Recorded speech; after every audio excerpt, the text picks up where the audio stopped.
meron daw akong sinabi. Sabi ko, about the case. Sabi ko, I don't know anything about the case. You know that, Mr. Kaufman, I have not asked a single paper from you on whatever it is that you are doing, so I cannot talk about the case. Nung time na yun, 5 minutes bago matapos, sinabihan na lang ako na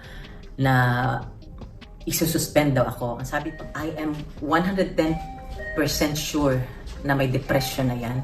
Ngayon, dinideprive mo ako na mabisita siya, na may maalam niya nandito ako sa labas. Sabi ko, Mr. Kaufman, I'm not asking any paper from you. You are not talking to me about the case or any of your associates. And you accuse me of I'm talking about, ikaw ang dinidiretso ko. Ikaw ang dinidiretso ko. Bihira ako makausap sa mga kasama mo na. Nagdagdag ka na ng mga lawyers dyan.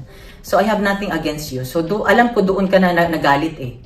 Galit ka na doon for me. I know you are protecting your practice. I don't know if you're trying to prove something. Pero kami,